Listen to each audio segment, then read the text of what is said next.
Mobile game کھیل کر پیسہ کمانا جائز ہے یا نہیں؟ اسلام میں وصیت کا کیا حکم ہے؟ اگر کسی شخص کا انتقال بدھ کے دن ہو جائے تو اس کی تدفین میں تاخیر کرنی چاہیے تاکہ اسے شب جمعہ میں دفن کیا جائے۔ اسلام اس سلسلے سے کیا کہتا ہے؟ آئیے ان سوالات کے جوابات جانتے ہیں اس ایپیسوڈ میں۔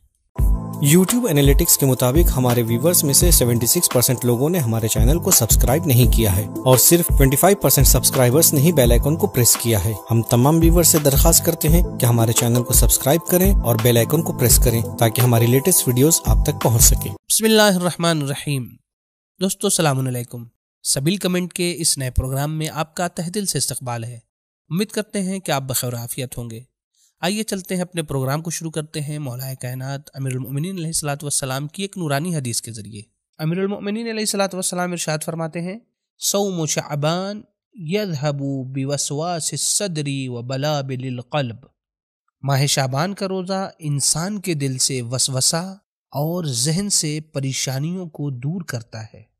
دوستو معصومین علیہ الصلوۃ والسلام نے جو مخصوص مہینوں میں جیسے ماہ رجب المرجب یا ماہ شعبان میں روزے کا حکم دیا ہے یا بعض مخصوص نمازوں یا استغفار کا حکم دیا ہے، اس کی ایک بڑی وجہ یہ ہے کہ ائمہ اطہار یہ چاہتے ہیں، معصومین علیہ الصلوۃ والسلام یہ چاہتے ہیں کہ آپ کے پیروکار، آپ کے چاہنے والے کامیاب زندگی گزاریں۔ اس لیے کہ کامیاب زندگی اسی وقت ہو سکتی ہے کہ جب ہم محنت کے ساتھ، مضبوط ارادے کے ساتھ آگے بڑھیں اور ساتھ ساتھ ہمارا رابطہ اللہ سے ہو، توسل بھی کرتے رہیں۔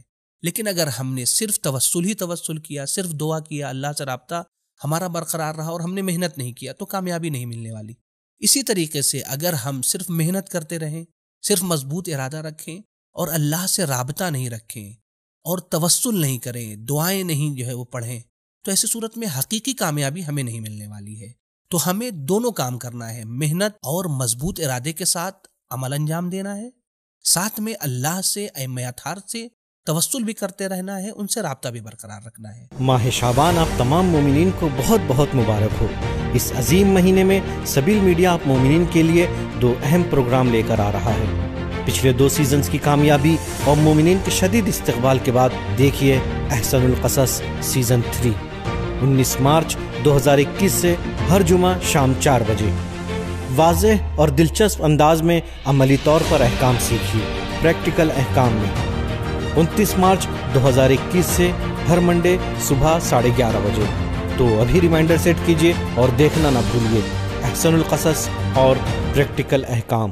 دوستو آپ سے ایک بہت ہی اہم گزارش ہے، اگر آپ ہم سے کوئی سوال پوچھنا چاہتے ہیں تو سوال سے پہلے #Q4 سبیل کمنٹ لکھیں، پھر اس کے بعد اپنا سوال ٹائپ کریں، پھر اس کے بعد آخر میں اپنا نام اور اپنے شہر کا نام بھی لکھیں تاکہ آپ کے سوالات آسانی سے ہم تک پہنچ سکیں اور کوئی سوال مس نہ ہونے پائے۔ اگر آپ ہم سے کوئی پرسنل سوال کرنا چاہتے ہیں تو ایسی صورت میں آپ سبیل کمنٹ کی جی میل ID پر بھی اپنے سوال کو پوچھ سکتے ہیں۔ وسیع فاطمہ سوال کرتی ہیں، اگر کسی کا انتقال ویڈنسڈے کی شب میں ہو جائے تو کیا میت کو دفن کرنے میں تاخیر کرنا چاہیے تاکہ شب جمعہ میں دفن کیا جائے؟ کیا یہ صحیح ہے؟ احادیث کی روشنی میں جواب دیجیے۔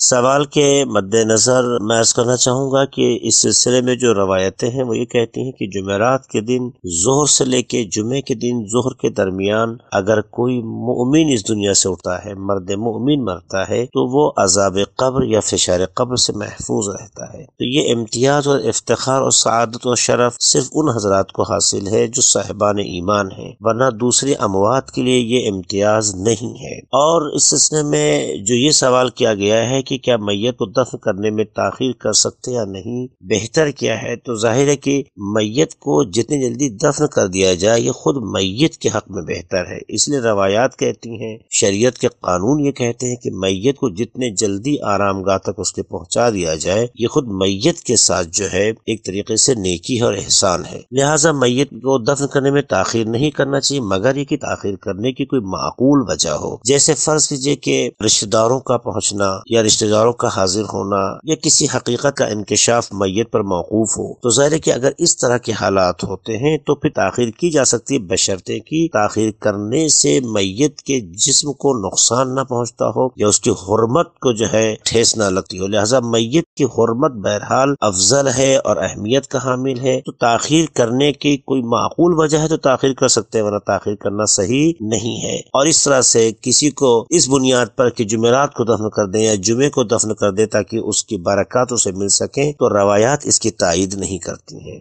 دوستو اگر آپ ہمیں سپورٹ کرنا چاہتے ہیں تو پیٹریون کے ذریعے سے منتھلی ممبرشپ حاصل کریں اور اس کار خیر میں شریک ہوں۔ پیٹریون کی لنک ڈسکرپشن میں موجود ہے۔ میرا سوال یہ ہے کہ موبائل پر گیم کھیل کر جو پیسہ جیتتے ہیں وہ حلال ہے یا حرام؟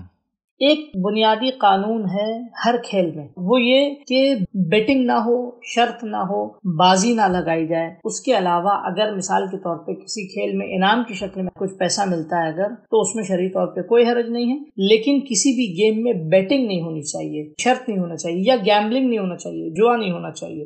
اگر جوا، بیٹنگ، گیمبلنگ اور شرط وغیرہ چیزیں نہیں ہیں تو کھیل کے عوض میں جو پیسے ملتے ہیں اس میں کوئی حرج نہیں ہے، وہ شرعی طور پہ جائز ہے۔ اور اسی طرح ایک دوسرا سوال بھی یہ تھا کہ موبائل ٹریڈنگ ایپ کے ذریعے جو پیسے ملتے ہیں تو وہ حلال ہیں کہ نہیں؟ ہاں، تو وہ ٹریڈنگ ہے مثال کے طور پہ، اگر اس میں بھی یہی کنڈیشن ہے، اگر وہ ایپ سب سے پہلے کیا ہے یہ بھی دیکھنا ہوگا ایک۔ اسی طرح گیم کے حوالے سے بھی یہی کویسچن ہے، وہ گیم خود اپنے آپ میں کیا، اگر حلال گیم ہے، حرام نہیں ہے، یا اس میں مثال کے طور پہ حرام چیزوں کو پروموٹ نہیں کیا جا رہا ہے، صرف ایک ذہنی مشغلہ ہے، تفریح کی حیثیت رکھتا ہے وہ گیم، تو ٹریڈنگ ایپس کے ذریعے جو پیسہ انعام کی شکل میں مل رہا ہے جس میں گیمبلنگ، شرط بازی نہیں ہے، تو وہ شرعی طور پہ جائز ہے، وإلا جائز نہیں ہے۔ والسلام علیکم ورحمۃ اللہ وبرکاتہ۔ دوستو ہماری ایک بہت ہی اہم اور بہت ہی بہترین ویڈیو ہے جس کا عنوان ہے عرض کیا ہے، جس پر کمنٹ کرتے ہوئے ہمارے ایک ویور نے لکھا ہے، جزاک اللہ خیر الجزا، بہت عمدہ، خدا ترقی عطا فرمائے۔ مومن کیس یعنی چالاک ہوتا ہے لیکن گولو سیٹ کی طرح نہیں۔ تو دوستو ہماری آپ سے گزارش ہے کہ آپ اس ویڈیو کو ضرور دیکھیں اور اپنے دوستوں کے ساتھ بھی اسے شیئر کریں تاکہ پیغام محمد و آل محمد زیادہ سے زیادہ عام ہو سکے۔ یہ ہیں گولو سیٹھ، ہمیشہ لوگوں کی مدد کرتے ہیں، دوسروں کے ساتھ نیکی کرنے والے اور 5 وقت کے نمازی۔ لیکن کیا